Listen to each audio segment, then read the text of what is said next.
Hello दोस्तों, आप सभी का स्वागत है मेरे यूट्यूब चैनल पर। वीडियो में आगे बढ़ने से पहले प्लीज़ लाइक, शेयर और सब्सक्राइब करना मत भूलना। तो चलिए बिना देर किए हुए एपिसोड की तरफ। कहानी की शुरुआत हमारे मेन कैरेक्टर से होती है। वो कहता है, लो फिर मैं यहाँ आ गया। ये उदासी भरा सपना है जिसमें एक धुएं से ढका हुआ आइलैंड दिखता है। स्काई आइलैंड चारों ओर टूटी फूटी पुरानी वेस्टर्न स्टाइल बिल्डिंग्स हैं, जैसे यहाँ कभी कोई रहा ही नहीं। फिर हमें एक मस्कुलर बुढ़ा दिखाई जाता है। वो कहता है, एक लड़का, आओ, मैं एबीएस के किनारे पर तुम्हारा इंतजार कर रहा हूँ।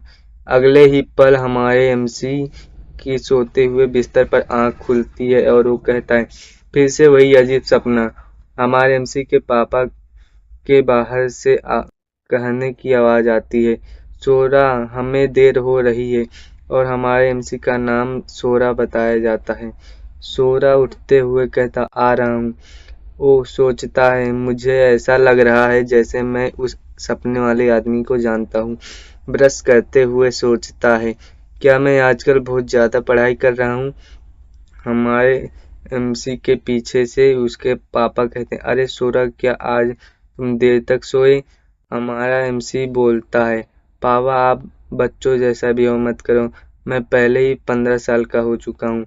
हमारे एमसी का फादर हंसते हुए कहता है, तो क्या हुआ, मेरी इस मस्कुलर बॉडी को देखो। हमारा एमसी कहता है, मैं नहीं देख रहा, आप घटिया हैं। अगर आप इतने छोटे अपार्टमेंट में नहीं रहते तो मुझे आपको रोज नंगा नहीं देखना पड़ता। हमारे एमसी का फादर कहता है, तो जब मैं अमीर हो जाऊंगा तब तुम्हें बड़ा घर दूंगा, तुम और रिकू अपने अपने कमरे में रह सकते हो। हमारा एमसी कहता है, आप ये बात पिछले 5 साल से कह रहे हो। हमारे एमसी का फादर हंसते हुए कहता है, रिकू के एसडीएफ में जाने के बाद जिंदगी आसान हो गई है। हमारा एमसी कहता है, मेरे भाई को एसडीएफ में शामिल हुए 3 साल हो गए हैं। मैं भी आगे चलकर एसडीएफ ज्वाइन करना चाहता हूँ। हमारा एमसी सोचता है, शायद इस शांति भरी जिंदगी को अब अलविदा कहने का वक्त आ गया है। मेरे पापा थोड़े मजाकिया और भरोसे के लायक नहीं है, लेकिन मेरी मदर सख्त दिखती है, फिर भी सबको बहुत प्यार करती है। काश ये शांत जिंदगी हमेशा यूं ही चलती रहती। अचानक पूरा अपार्टमेंट हिलने लगता है। लोग कहने लगते हैं, क्या ये भूकंप है। हमारा एमसी कहता, मुझे हमेशा से पता था कि ये शांत जिंदगी एक दिन खत्म हो जाएगी। और तभी हमें दिखाया जाता है, एक बहुत बड़ा शैडो बिल्डिंग पर पड़ता है। एक जाइंट टावर बिल्डिंग के पास अपीयर होता है, जो इतना बड़ा था कि बाकी सब कुछ छोटा लगने लगता है। हमारा एमसी कहता है, ये क्या मजाक है। हमें हम देखते हैं कि सोरा का भाई का रिकू एसडीएफ में है और वो कॉल पर कहता है, ठीक है, मुझे बस आदेश का पालन करना है, फिर मैं जल्द ही घर आ जाऊंगा। लेकिन उस रात सोरा की फैमिली का रिकू से संपर्क टूट जाता है। न्यूज टीवी पर न्यूज चलती है, डिजास्टर स्ट्राइक कर कर चुका है, लेकिन जब तक लोग घर में रहें वो सुरक्षित है। दुनिया भर में 20 टावर अचानक अपीयर हो चुके हैं, लेकिन थोड़ी देर में टीवी न्यूज भी बंद हो जाती हैं। अब बस रेडियो पर वही जानकारी बार बार दी जा रही है, कृपया तुरंत किसी शेल्टर में चले जाएं।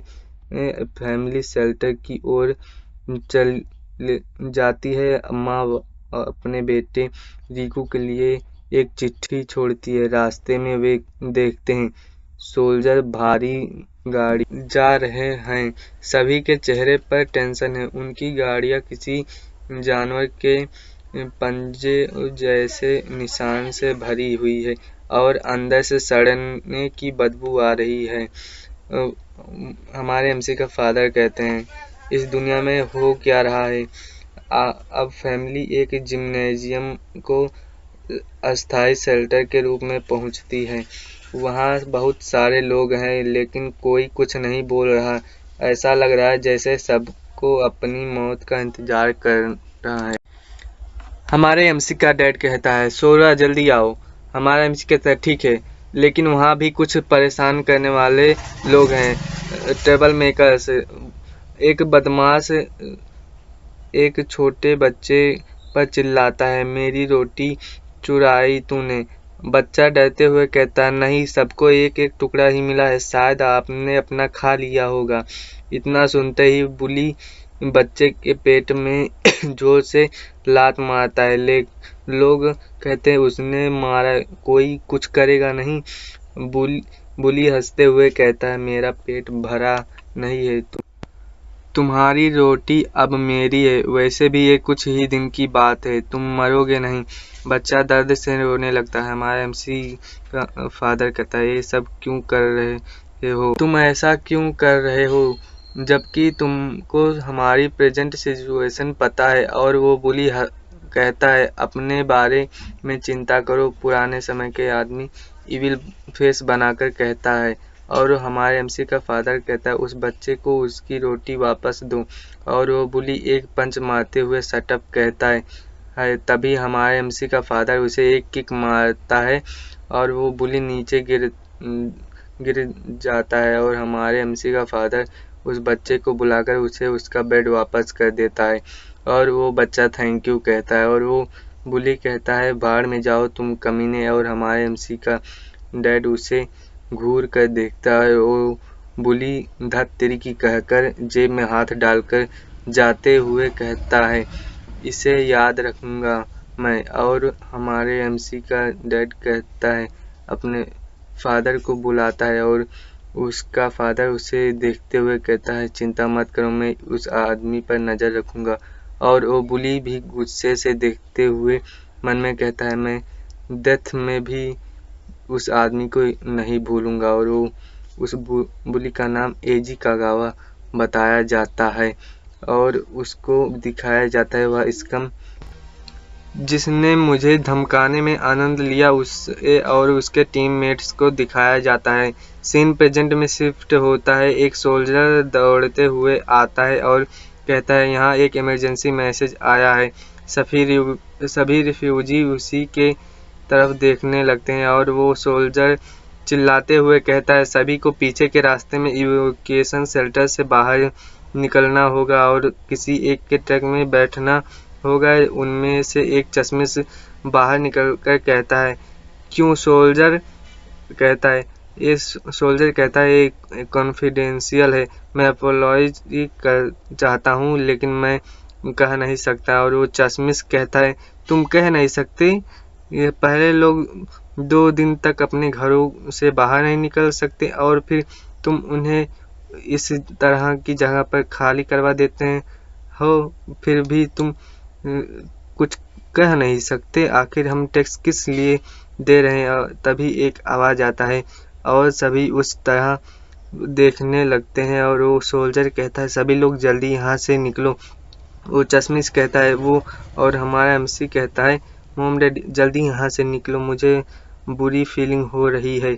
और वो सोल्जर कहता है, मैं ज़्यादा समय डोर को होल्ड नहीं कर सकता, सभी जल्दी से यहाँ से निकलो, यहाँ से निकलो। और वो सोल्जर संभाल नहीं पाता जिससे डोर को तोड़ते हुए मॉन्स्टर अटैक करते हुए उस सोल्जर को मार देते हैं। और ये देख सभी भागने लगते हैं और एक मॉन्स्टर को दिखाया जाता है। हमारा एमसी उस तरफ देखते हुए कहता है, दुनिया में चल क्या रहे। वीडियो को लाइक शेयर सब्सक्राइब करना मत भूलना। मिलते हैं किसी और वीडियो में, तब तक के लिए बाय बाय।